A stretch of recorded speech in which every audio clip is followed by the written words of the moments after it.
What's going on, everyone? Welcome back to Movie Emporium's movie review of Brian and Charles, the newest film from director Jim Archer. Brian and Charles is another film that premiered at Sundance. It stars literally 2 or 3 individuals in this movie, and it's kind of a faux documentary or a mockumentary about a guy named Brian. Brian is a lovable loser. He is a guy that's kind of an outcast in his city. And in the process of everything, he is also an inventor. He's been trying to make creations. He's creates a bike that doesn't go very well, but he decides after finding scraps in a washer machine to create a android or a robot, and that robot ends up being called Charles.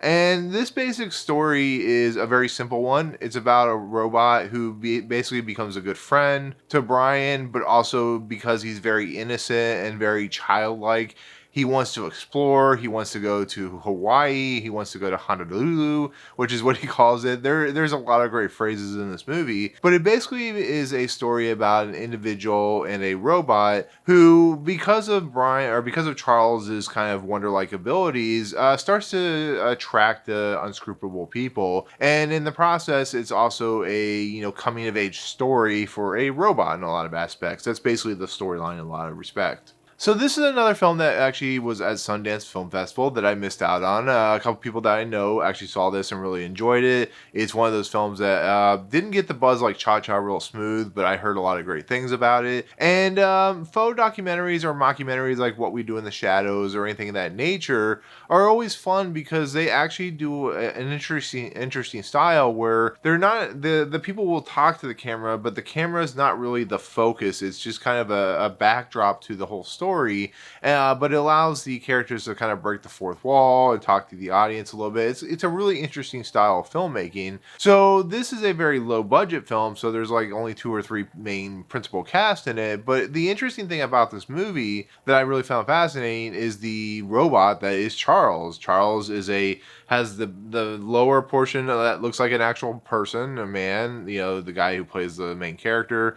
of Charles, but his body is a washing machine and his head is a retractable kind of dummy head with this little light sensor that comes out of it. But it's a really interesting concept, but still very traditional, something you've seen before. So even with that said, after I heard, from certain reviewers and stuff like that, I really wanted to see this movie. I wanted to see if it was as good as they were talking about, because I'm all about like really low budget indie films, really low budget, sci-fi premises and stuff like that, because you can do a lot of stuff with not only horror films, but with sci-fi premises and stuff like that. You can go big like with Star Wars, or you can go low budget like with Brian and Charles. So I was really anticipating this, and thanks once again for the studio allowing me to see this early, which is Focus Features. But what did I think of this movie? What was my overall take of it? I'll be absolutely honest, this is one of the best surprises of the year.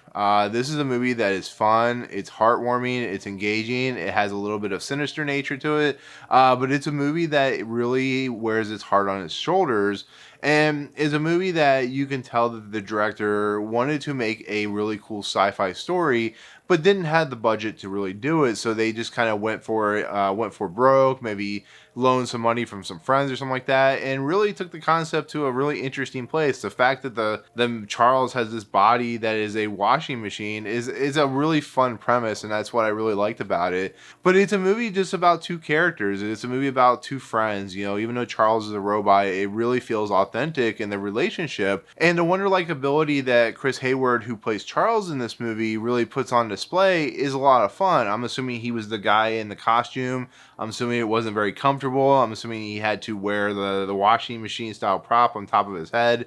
And it was you can tell that it was very difficult to kind of work in that environment, but he really sells it. It really is a nice job. It's really effective.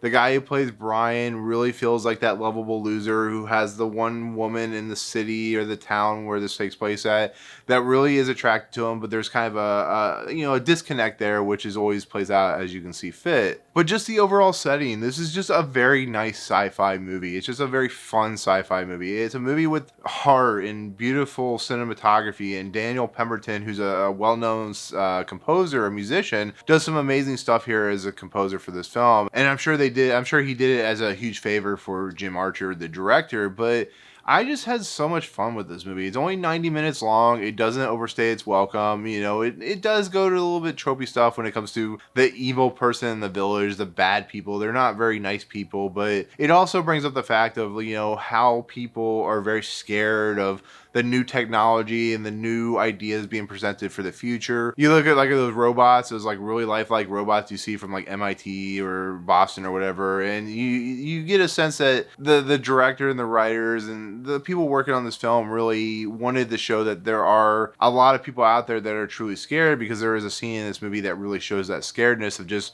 the progression of moving forward in technology and how that's working. So I really love that message here. But once again, the message is just about brotherhood. It's also about, you know, family. It's about, you know, how we take for granted the true nature of just anybody we come in contact with. And seeing once again Charles, who once again is a robot, just how much that really affects, and the chemistry it works with Brian is just fantastic. And like I said, Brian's our true main character, and the guy who plays him does a really nice job as just creating that really lovable loser. And I had so much fun with this movie. It's, you know, a very, like I said, very, very low budget, probably only cost a couple $1,000,000, but even if it didn't cost a couple $1,000,000, but it comes out and actually in theaters as well as VOD, so definitely check it out when it comes out. But to end out the review, it's just a nice film. It's a very fun film. It's an energetic film. It's a film just with so much heart and passion. It's, you know, a film with brothers and family, and, you know, the ideas of how the movie concludes. It's just overall just a fantastic little film, and actually is, to me personally, going to be somewhere maybe top 10, maybe honorable mention. We'll see how it plays out, but it's definitely a film that I highly recommend. So with that said, that is going to be my take on this film, Brian and Charles. Once again, premiered at Sundance, going to be in theaters very, very soon.